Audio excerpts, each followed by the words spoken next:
Hey everyone, welcome back to the mojo-gpu-puzzles series. Today we're tackling puzzle 5, broadcast, where we'll learn how to expand vectors into matrices using GPU parallelism. In this puzzle, you'll implement a kernel that takes two one-dimensional vectors and broadcasts them into a two-dimensional matrix output. This is a fundamental operation in machine learning and scientific computing, and it's a perfect introduction to working with multiple dimensions on the GPU. Let's dive in. By the end of this tutorial, we will have completed a few key objectives. First, understanding broadcasting. That's how to expand lower dimensional data to match higher dimensional operations. Next, working with two-dimensional thread indexing. That's using both threadindex.x and threadindex.y to map threads to a 2D grid. Finally, handling mixed dimension operations, combining one-dimensional vectors to produce two-dimensional matrices. This puzzle introduces a key concept you'll use throughout GPU programming: mapping threads to multi-dimensional data structures. Broadcasting is also critical for efficient neural network operations, so understanding it now will pay dividends later. We're also going to cover a few key terms. First, broadcasting. That's a technique where arrays with different shapes are automatically expanded to compatible shapes during arithmetic operations. For example, adding a one-dimensional vector to each row of a two-dimensional matrix. Think of broadcasting like this. Imagine you have a column of numbers and a row of numbers. Broadcasting creates a full table by adding each column number to each row number, like creating a multiplication table. 2D thread indexing. That's using threadindex.x and threadindex.y to identify threads in a two-dimensional grid. The x-coordinate typically maps to columns and y-coordinate to rows. Layout tensor. That's a mojo abstraction that provides type-safe, multi-dimensional indexing with automatic memory layout management. It simplifies operations compared to raw pointer arithmetic. Finally, row major layout. That's a memory organization where consecutive elements in a row are stored next to each other. This contrasts with column major order. First, let's visualize what we're doing in this puzzle. We have two input vectors.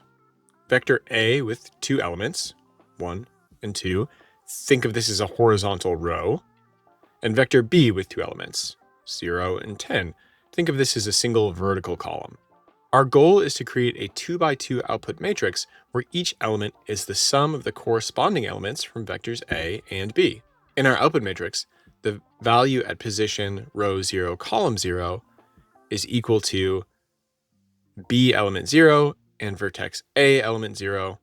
That's 0 plus 1 equals 1.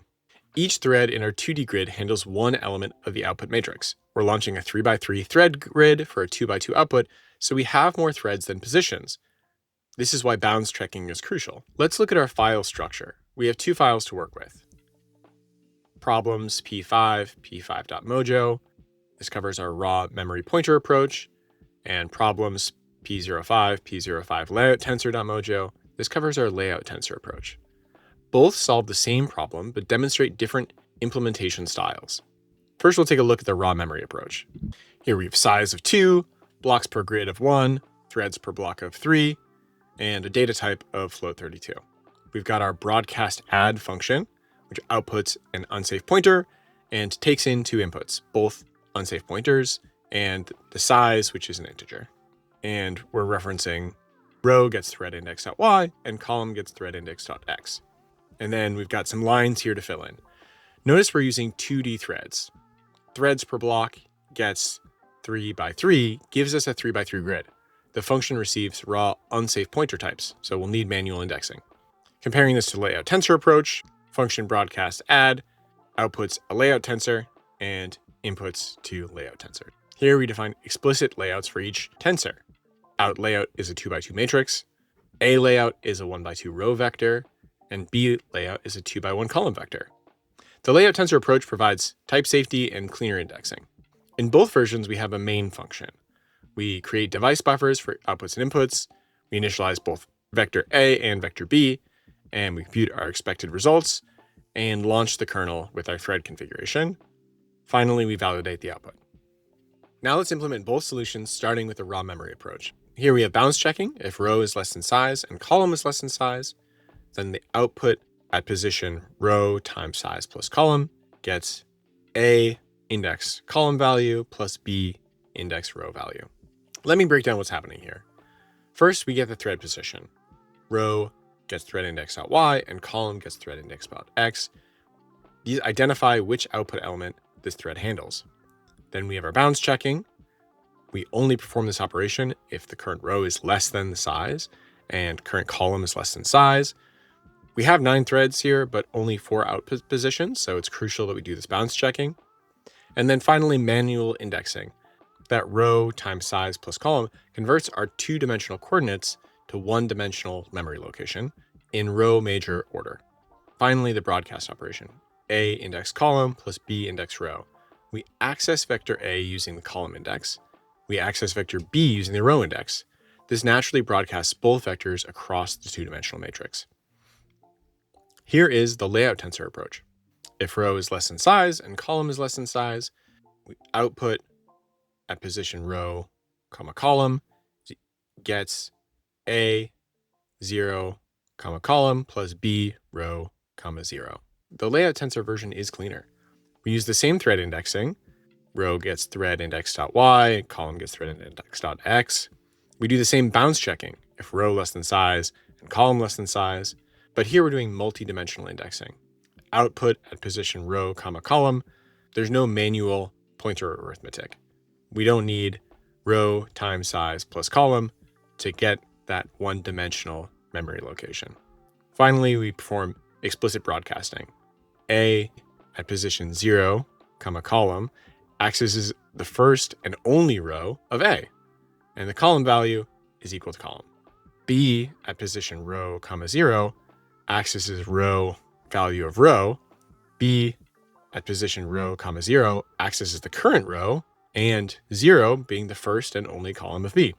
This index makes the broadcast patterns much more clear. The key difference is that with layout tensor, the layouts encode the tensor shapes, making the broadcast operation more explicit and type safe. The compiler can verify dimension compatibility at compile time. Let's run both implementations and verify that they work. We expected an output shape, a 2x2 matrix. We expected the output values to be 1, 2, 11, 12, and the expected values match the output values. Perfect. Both these implementations produce their correct output. Notice the layout tensor version prints the shape. It knows it's a 2x2 matrix. Let's review what we've learned. First, broadcasting. We successfully expanded 2 1-dimensional vectors into a 2-dimensional matrix by carefully indexing each dimension. Next, 2D thread indexing. We use thread index.x and thread index.y to map each thread to a specific output position. Mixed dimension operations. We combined 1-dimensional inputs, vectors, to produce 2-dimensional output matrix through proper indexing. We walked through in 2 different approaches. We saw both raw memory pointers and using layout tensor. Raw pointers require manual index calculation, but offer maximum control. Layout tensor provides cleaner syntax and compile time safety.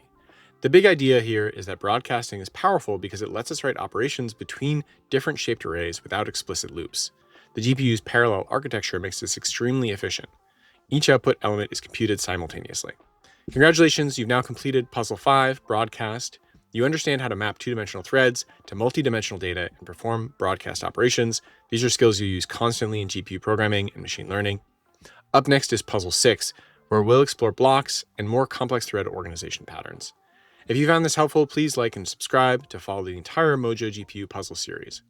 For technical questions and discussions with the community, join the conversations on the Modular Forum at forum.modular.com.